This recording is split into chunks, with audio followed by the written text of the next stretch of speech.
Bonjour tout le monde et bienvenue à une vidéo qui va porter sur enseigner et évaluer à l'ère de l'intelligence artificielle. Donc, dans cette vidéo, je vais aborder différents points en lien avec l'intelligence artificielle et les risques qu'elle peut poser sur l'évaluation. Dans cette vidéo, je vais traiter de plusieurs choses. Premièrement, je vais vous expliquer qu'est-ce que ChatGPT et je vais vous présenter d'autres logiciels d'intelligence artificielle qui font un peu la même chose. Je vais parler de solutions technologiques. Donc, existe-t-il des moyens de bloquer ce logiciel-là dans nos établissements? On va aborder les pistes pour diminuer à court terme les risques de triche. Donc, qu'est-ce que, comme enseignant, on peut faire pour diminuer les risques cette session-ci, cette étape-ci ou dans la prochaine année en lien avec les évaluations? Pour ensuite parler de sortes d'évaluations qui sont à l'abri de ce logiciel-là, donc que les élèves peuvent faire sans ne pouvoir requérir à l'aide d'intelligence artificielle. Et finalement, on va parler de la suite. Donc, comment est-ce qu'on peut retourner cette question-là, avoir un point de vue différent sur l'intelligence artificielle et l'évaluation dans nos classes? Donc, ChatGPT. Pour ceux qui ne le connaissent pas, c'est un robot conversationnel. Donc, c'est une intelligence artificielle à laquelle on peut écrire des questions et il nous répond. Un peu comme Siri et Alexa, mais la différence, c'est comme si on pouvait demander à Siri et Alexa de nous faire une dissertation de philosophie. Par exemple, je vous donne un exemple. Je lui ai posé la question, quels sont les enjeux éthiques du clonage? Et il m'a proposé plusieurs pistes de réflexion par rapport à la question. Donc, une des forces de ChatGPT est d'être en mesure de faire des textes longs, des réponses à des questions longues ou encore de faire des dissertations, des analyses critiques, etc. À ce point-ci, si vous ne connaissez pas le logiciel, je vous invite à faire pause. Vous pouvez aller voir dans la description de cette vidéo-là. Je vais avoir mis plusieurs liens pour des ressources. Donc, si vous voulez aller explorer un petit peu là-dessus. Mais maintenant qu'on sait qu'est-ce que ChatGPT, on peut se poser la question, devrait-on bloquer ce logiciel dans nos établissements? Malheureusement, c'est une idée qui est très difficile logistiquement à mettre en place pour plusieurs raisons. Premièrement, ça ne règle pas le problème à la maison. Donc, dès qu'on envoie des travaux, des devoirs à faire à la maison, l'élève y a toujours accès. Le logiciel est accessible à partir d'un nombre grandissant d'autres sites Internet. Donc, la compagnie OpenAI ont rendu simple le fait pour un programmeur d'intégrer leur outil directement dans un autre site web, ce qui fait que à présent, le nombre d'extensions Internet ou le nombre de sites qui permettent d'accéder à ChatGPT sans aller directement sur le site est maintenant au-dessus d'une centaine. Donc, il y en a probablement des milliers que je ne connais pas d'autres. Donc, même si on bloque un site, il est accessible à partir d'une myriade d'autres sites Internet. Bien évidemment, il y a d'autres modèles qui arrivent sur le marché. Celui-ci était celui d'OpenAI. Il y en a d'autres qui vont arriver. Donc, on a beau en bloquer un, plusieurs autres vont arriver dans les prochaines années. Et il va être intégré un petit peu partout. Canva, donc le site de graphisme en ligne, l'intègre maintenant dans sa version bêta. Il s'appelle le crayon magique. Microsoft, qui a investi beaucoup dans la firme OpenAI, veut probablement l'intégrer à Bing. Il cible mars 2023. Ça se peut que ce soit fait un petit peu plus tard, mais on peut s'imaginer que bientôt, les moteurs de recherche, lorsqu'on va faire une requête, vont nous proposer un texte déjà écrit avant de nous proposer d'autres sites web comme ils le font présentement. Microsoft veut aussi l'intégrer à la suite Azure, qu'on n'utilise pas beaucoup dans le monde de l'éducation, mais possiblement, est-ce qu'ils vont le faire avec Microsoft Word? Est-ce qu'ils vont le faire avec PowerPoint? Donc, est-ce qu'on va pouvoir déjà faire des travaux dans des documents avec ChatGPT directement intégré? Possiblement. Et bien évidemment, comme Microsoft veut faire quelque chose, Google veut faire exactement la même chose. Donc, ils ont le leur, Sparrow, de la firme DeepMind, qui est un embranchement de Google. Donc, eux aussi vont éventuellement sortir leur modèle pour l'intégrer à Google. Donc, on peut s'imaginer que des logiciels d'intelligence artificielle comme ChatGPT seront intégrés dans à peu près tous les types de logiciels qu'on va utiliser en classe avec nos élèves lorsqu'on a accès à un ordinateur. Donc, le bloquer n'est pas forcément la meilleure solution. Peut-être, par contre, avez-vous entendu parler de logiciels de détection, donc des logiciels qu'on peut utiliser pour détecter les textes qui ont été générés par intelligence artificielle. Cependant, il y a quelques problèmes à ces logiciels. Premièrement, ils sont très faciles à contourner. Donc, il y a déjà beaucoup de vidéos qui circulent en ligne et qui montrent aux élèves comment modifier de manière syntaxique ou encore en ajoutant des caractères invisibles dans le texte pour rendre la détection impossible à réaliser. Donc, si on utilise ces techniques-là, les logiciels vont nous dire que le texte a été rédigé par un humain, même si ce n'est pas le cas. Ils ne sont pas très efficaces en français parce que beaucoup de logiciels d'intelligence artificielle prennent notre question, la traduisent en anglais, répond en anglais, puis nous envoie une réponse qui est traduite. Donc, les logiciels de détection fonctionnent bien en anglais, mais pas très, très bien en français. Donc, c'est une limite qu'on a dans la langue de Molière. Ensuite, ils peuvent créer un faux sentiment de sécurité. Un enseignant pourrait se dire, non, je n'ai pas à changer mes modes d'évaluation en classe parce que j'ai un logiciel qui est à la rescousse et qui va pouvoir détecter tous les cas de plagiat, même si les élèves savent comment les contourner. Donc, ça peut créer ce faux sentiment de sécurité-là. Et finalement, veut-on vraiment s'embarquer dans une partie du chat et de la souris? Probablement que les logiciels de détection vont se perfectionner et ensuite les méthodes pour les contourner vont se perfectionner et les logiciels vont continuer à se perfectionner, mais on ne sera jamais à l'abri d'un élève qui est plus malin et qui va trouver un moyen de contourner ça. Donc, au lieu d'aller avec des solutions technologiques, il faudrait y aller avec des solutions pédagogiques. Mais ça, on va y revenir un petit peu plus loin. D'autres logiciels peuvent être utilisés parce qu'il n'y a pas qu'un ChatGPT qui existe sur le marché et qui peut faire un peu le même genre de choses. Paraphraseur, c'est un logiciel qui fonctionne à l'intelligence artificielle et qui paraphrase dans d'autres mots des textes qu'on trouve en ligne. Donc, il y a déjà des élèves, et ce logiciel-là est plus vieux que ChatGPT, ça fait plus longtemps qu'il existe, pour faire leur devoir, donc disons qu'ils doivent rédiger un texte, ils vont trouver un article de journal ou une page Wikipédia, copie-colle le texte dans Paraphraseur qui change les sens de mots. Ainsi, un enseignant qui recherche les mêmes bouts de texte pour détecter du plagiat n'en trouvera pas. Parce que ce ne sont plus les mêmes mots, ce ne sont plus le même sens, ordre des mots dans la phrase, même si l'élève, tout ce qu'il a fait, c'est copier-coller au final. Mais c'est un moyen de contourner la recherche de plagiat des enseignants. Il y a Perplexity, c'est un peu comme ChatGPT, mais qui est branché à Internet.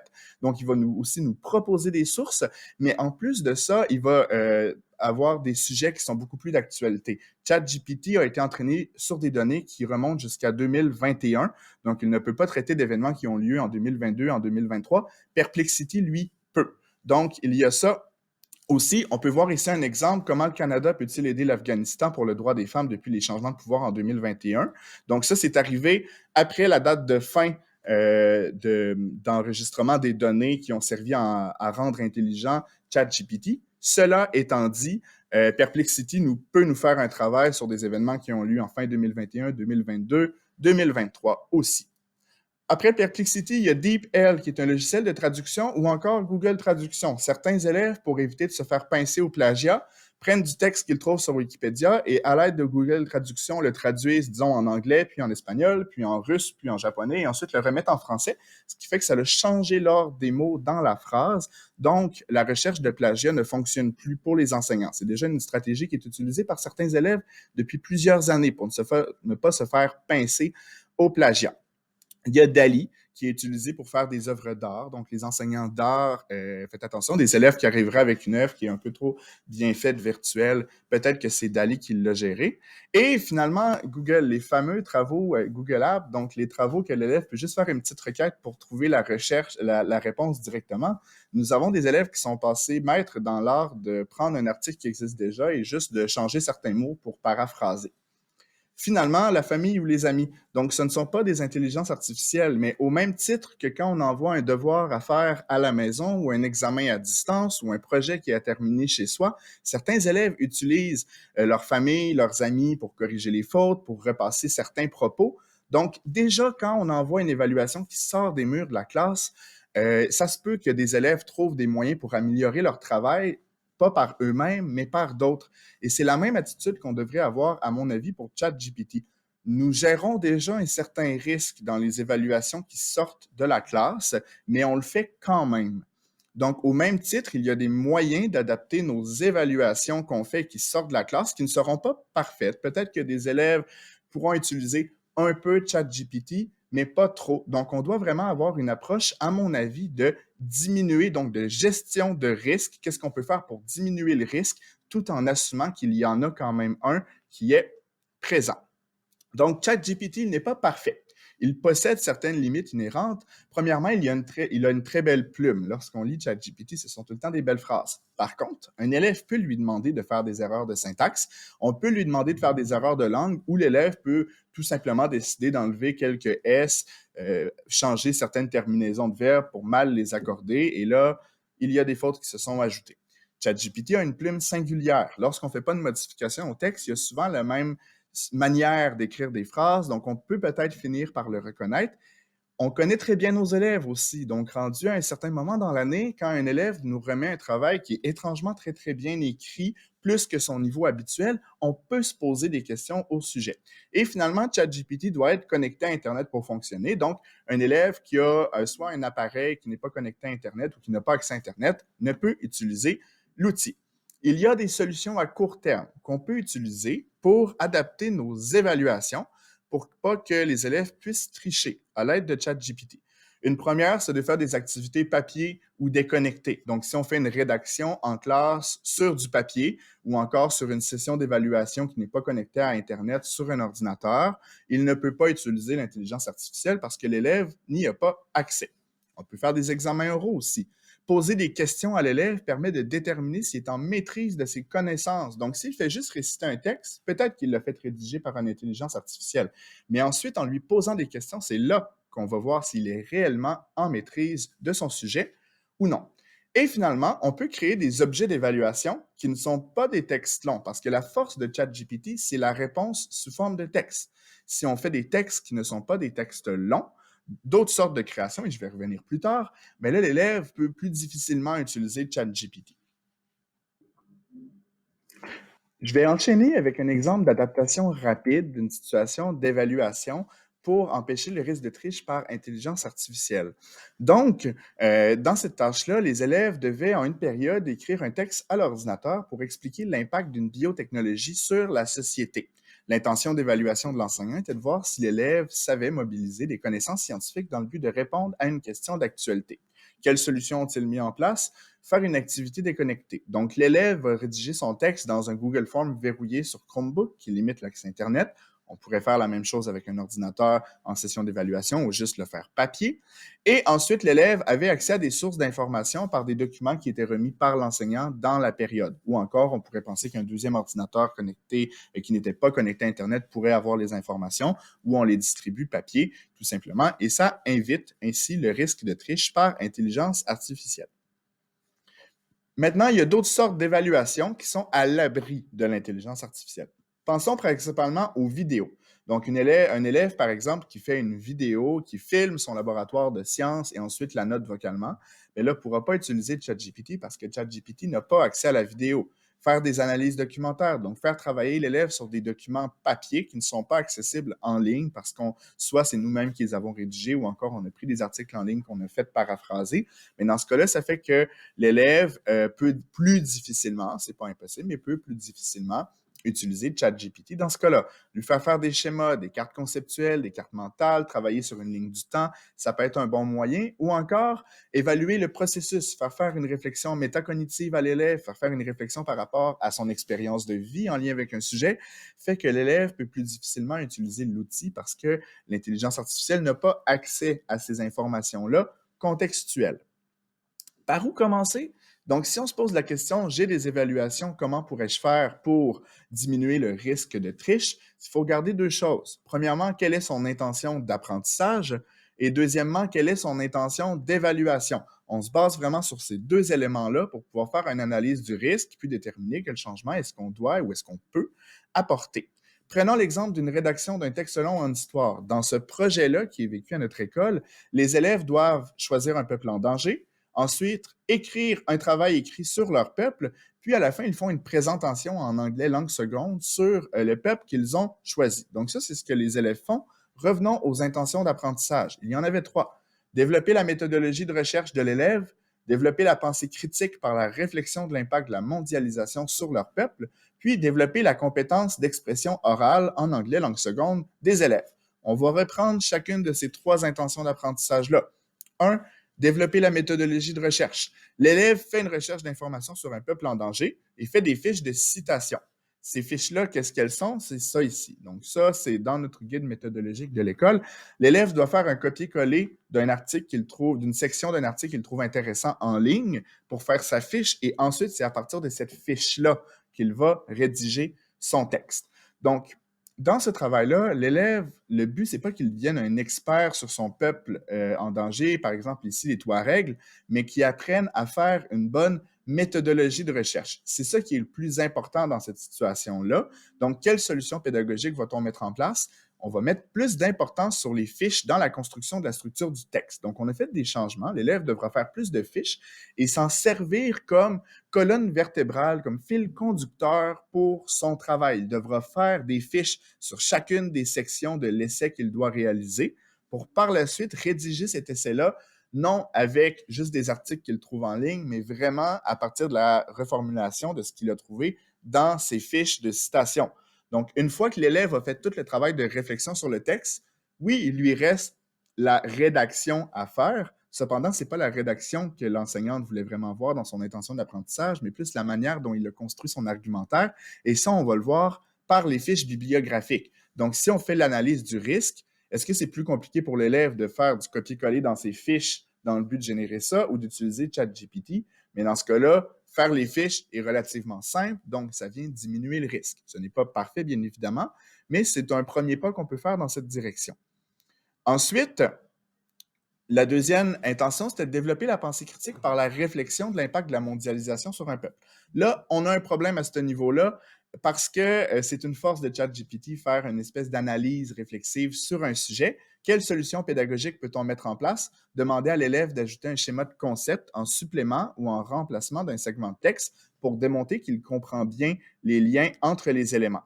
Je vais vous donner un exemple juste ici sur les Touaregs. Donc, l'élève devait mettre des éléments comme ça en lien et ça permet de vraiment comprendre si l'élève est capable de faire des liens entre les différents éléments qui composent sa problématique. Et ce qui est intéressant dans ce cas-ci, on a utilisé Canva. Canva est un logiciel simple d'apprentissage qui est gratuit en ligne et il y a déjà des modèles déjà faits. Donc, on peut ne pas avoir à mettre d'énergie sur l'aspect visuel, vraiment juste sur l'aspect réflexif qui est derrière ça et ça nous permet de voir si l'élève a vraiment bien compris les liens entre les différents éléments de sa problématique. La troisième intention d'apprentissage, elle, c'était de développer une compétence en expression orale. Et si on fait l'analyse du risque, c'est vraiment facile d'identifier en anglais langue seconde un élève qui lit un texte fait à l'avance versus un élève qui s'exprime par lui-même parce qu'il est beaucoup plus en maîtrise de ce qu'il dit. Et ensuite, quand ça devient un débat, bien, comme l'élève doit répondre du tac au tac, il ne peut pas utiliser ChatGPT. Donc, on peut bien voir si l'élève est en maîtrise de son sujet ou non. Voici un deuxième exemple d'adaptation d'un travail qui nécessitait la rédaction d'un texte long. Donc, qu'est-ce que les élèves devaient faire? En classe, ils devaient remplir un tableau pour y inscrire les caractéristiques principales de chaque courant artistique du 20e siècle, pour par la suite, à la maison, rédiger un texte à partir de ces informations dans le tableau, à partir des informations dans le tableau, pour répondre à une question longue. C'était vraiment le texte qui était l'objet d'évaluation dans ce cas-ci. Que peut-on faire? Donc, dans cette situation-là, on a la recherche qui était faite en classe dans un Google Docs et la rédaction à la maison, encore une fois, dans un fichier Google Docs. Donc, on va simplement faire une inversion ici. À la maison, l'élève fait sa recherche d'informations, consigne les informations dans un tableau fourni par l'enseignant papier. Et ensuite, en classe, là, il va faire la rédaction, que ce soit sur papier, dans un Google Form verrouillé ou encore en session d'évaluation. Donc, on sait qu'il a fait la recherche d'informations pour remplir le tableau, parce qu'il devait remplir un tableau papier auquel ChatGPT n'a pas accès. Et ensuite, bien, là, en classe, il va faire la rédaction. Donc, ça prend environ le même temps à l'intérieur de la classe. C'est juste une petite inversion de style classe inversée qui va nous permettre, dans ce cas-là, de vérifier que l'élève est bel et bien l'auteur des propos qu'il mettra dans son évaluation. Je vous propose d'autres solutions en vrac. Et là, c'est à vous de voir. Certaines solutions peuvent fonctionner au primaire, pas au secondaire, au collégial peut-être, mais pas au niveau universitaire. Certaines solutions fonctionnent dans certaines disciplines, mais pas dans d'autres. Donc, je vous laisse vraiment, je vous en propose plusieurs et je vous laisse vraiment choisir par la suite celles qui vous conviennent le plus dans votre situation. Donc, dans la catégorie rédaction en classe, premièrement, faire une recherche à la maison et rédiger des fiches de citation pour créer la structure du texte. Donc, ils font les fiches de citation à la maison. On rédige le texte en classe, tel que présenté plus tôt. Encore, on peut donner des textes papier à l'avance. Les élèves les lisent, les annotent avant le cours, puis la rédaction a lieu en classe. La question est donnée la journée même, donc les élèves ne peuvent pas pratiquer un texte à l'avance. Possibilité de le faire en gel d'horaire, en session d'évaluation ou encore sur plusieurs cours, tant que la rédaction est papier à ce niveau-là. Ensuite, dans la catégorie plus difficile de tricher, pas impossible, mais plus difficile. L'enseignant trouve des articles de recherche en ligne sur le sujet, retire le titre, puis utilise un logiciel intelligence artificielle pour les paraphraser. L'élève doit rédiger en classe ou à la maison un essai en se basant sur ces textes fournis-là. Comme ils sont papier, qu'ils n'existent pas en ligne parce qu'ils ont été modifiés, donc ne sont plus trouvables, ben là, l'élève peut quand même utiliser ChatGPT, mais c'est plus difficile car il doit se référer à des objets que ChatGPT n'a pas accès. Faire une recherche à la maison et rédiger des fiches de citation pour créer la structure du texte. Et ensuite, la rédaction peut avoir lieu en classe ou à la maison, mais si on met plus d'importance sur la structure, donc les fiches de citation qui ont été utilisées pour générer le texte, donc la méthodologie au final et la structure, ben là, ça vient diminuer parce que notre objet d'évaluation, c'est quoi? C'est vraiment la structure et la méthodologie de recherche plus que la production elle-même. Ensuite, on peut travailler sur une réflexion de l'élève et lui demander de rédiger un texte portant sur lui-même ou encore sur un processus qu'il a vécu en classe. Ça aussi, c'est une possibilité. Dans la catégorie autres objets d'évaluation, travailler directement sur une ligne du temps papier pour y ajouter des flèches explicatives, ajouter des flèches sur une carte, annoter un texte, filmer une tâche, puis l'annoter vocalement, faire un débat en classe. Donc ça, ce sont des objets d'évaluation que l'élève peut plus difficilement utiliser ChatGPT pour tricher. Utiliser la carte mentale pour valider si l'élève comprend bien les liens entre les acteurs, les valeurs, les tensions en jeu. Je vous ai donné un exemple plus tôt avec un travail fait sur Canva, mais on peut pousser ça beaucoup plus loin. Ça, c'est fait avec le logiciel CMapTool, mais il y en a plusieurs. Vous en trouverez des liens en commentaire dans cette vidéo-là. Donc, voici une cartographie sur l'utilisation non thérapeutique d'antibiotiques dans l'industrie alimentaire et l'élève devait mettre en tension les acteurs, les éléments descriptifs, des aspects législatifs, des conséquences positives et négatives, tout en indiquant c'est quoi le lien entre les différents éléments. Là, on voit vraiment, donc ça, c'est un travail qui est plus poussé, mais on voit vraiment une compréhension fine des différents enjeux dans l'utilisation non thérapeutique d'antibiotiques, donc dans ce travail scientifique-là. Et là, on peut vraiment voir si l'élève comprend et est capable de mobiliser ses connaissances. Et bien évidemment, ChatGPT ne peut pas faire ça. Ensuite, lors des périodes, on peut poser des questions aux élèves sur différents aspects pour valider s'ils comprennent bien. Donc, on peut se promener en classe, leur poser des questions et le dire à l'avance que ça fait partie du processus d'évaluation. Et c'est là que ça nous permet de voir est-ce que l'élève est en maîtrise de ses connaissances ou non. Il existe quelque chose d'autre, ça s'appelle la triangulation et ça nous permet d'aller un petit peu plus loin avec ça. Je ne prendrai pas trop de temps de l'expliquer. Cette image-là vient d'une formation récit qui est particulièrement incroyable sur le sujet. Je mets le lien en commentaire. N'hésitez pas, pas dans les commentaires, je vais mettre le lien en bas de la vidéo. Donc, n'hésitez pas à aller la voir. Il y en a d'autres, je vais aussi mettre les liens en bas, donc c'est super intéressant. Et la triangulation, finalement, c'est quoi? C'est de ne pas se baser seulement sur les productions, comme on fait à l'habitude, mais se baser aussi sur des observations et des conversations avec les élèves pour pouvoir poser un jugement professionnel sur sa maîtrise des connaissances et son habileté en termes de compétences vraiment dans notre discipline cible. Donc, la triangulation, comme je le disais, c'est de se baser sur des productions, comme on fait déjà la majorité du temps, sur des observations. Donc, on peut utiliser des grilles d'observation pour noter ce qu'on voit, qu'est-ce que l'élève est capable de faire en classe. Et là, ça nous permet d'observer, dans le fond, ce que l'élève fait lui-même, sans intelligence artificielle, parce qu'il est devant nous quand il le fait.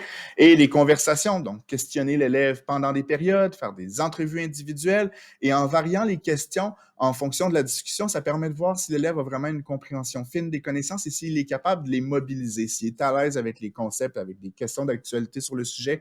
On peut vraiment explorer tout ça. Si on revient sur chacun des enjeux, prenons l'observation, donc l'élève qui fait une présentation orale, un débat, un cercle de lecture, l'élève qui exécute une tâche, donc recherche une information, programme du code, crée une carte mentale, rédige un plan de texte, on le voit faire lui-même sans l'utilisation de logiciel parce qu'il est directement devant nous. Et comment est-ce qu'on peut consigner ces traces-là?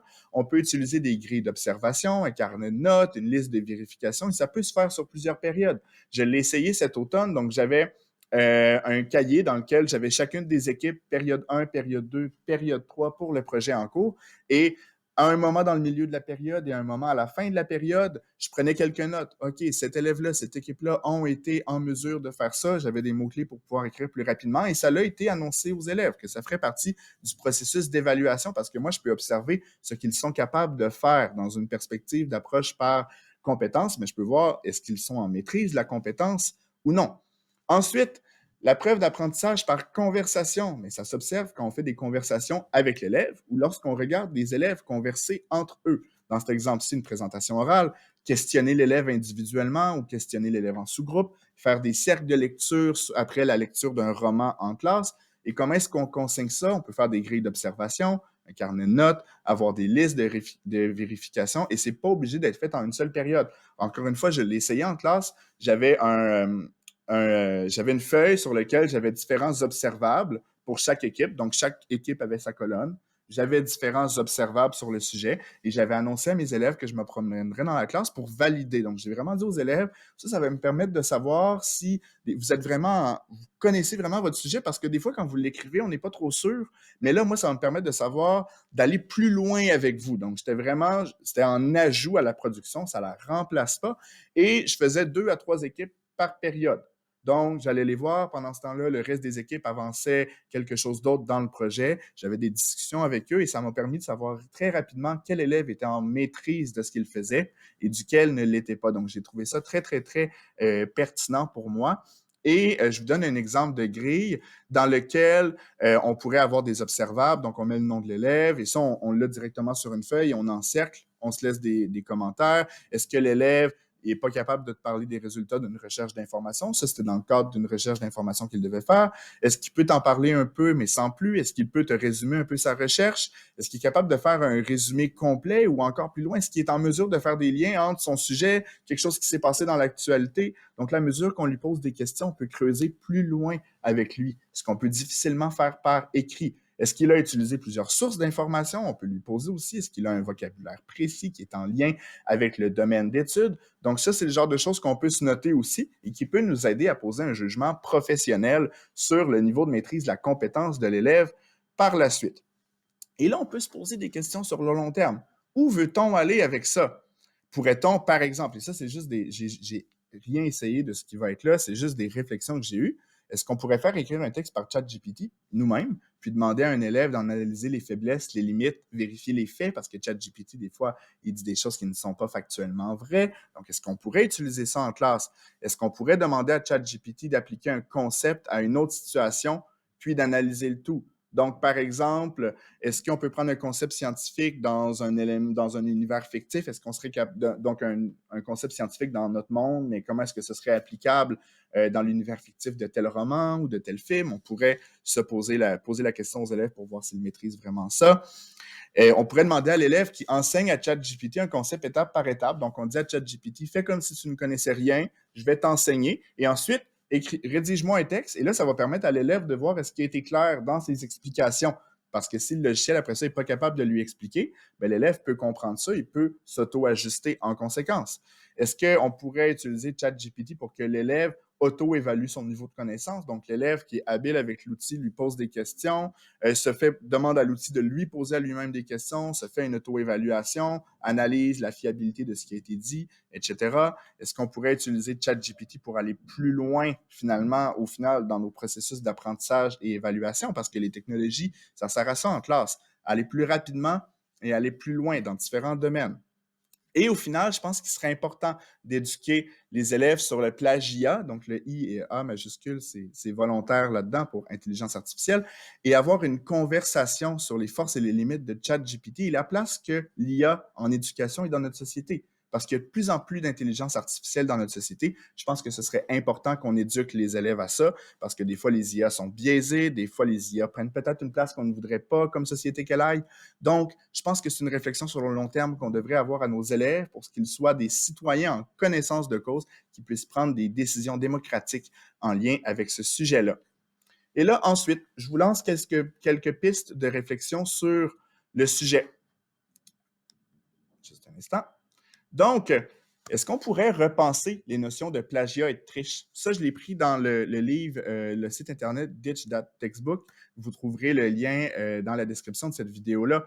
Est-ce qu'un élève qui, par exemple, fait une requête à l'IA, copie la réponse et la donne directement à l'enseignant, est-ce que c'est de la triche? Ou si un élève qui la lit, l'édite, puis la remet à l'enseignant, là, est-ce que c'est de la triche?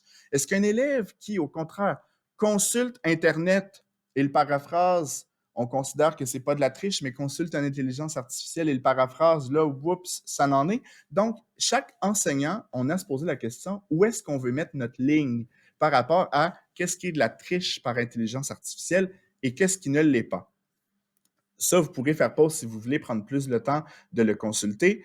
Et je vous lance aussi quelques pistes de réflexion sur l'éducation à l'intelligence artificielle. Présentement, nous sommes tous des consommateurs d'intelligence artificielle. Dès qu'on utilise des filtres vidéo, des logiciels de correction comme Antidote ou des moteurs de recherche, ils fonctionnent par intelligence artificielle. Donc, on en consomme tous. Serait-ce bénéfique pour les élèves à l'école de savoir comment s'en servir et d'être capable d'avoir une réflexion sur le sujet? Encore une fois, si vous voulez prendre plus le temps de lire ça, vous pouvez faire pause. Mais je pense que comme système éducatif, nous avons un rôle à faire dans l'éducation à l'intelligence artificielle, pas seulement pour que les élèves sachent comment l'utiliser, mais bien qu'ils puissent y en avoir un usage réflexif sur le sujet. C'est ça qui est le plus important.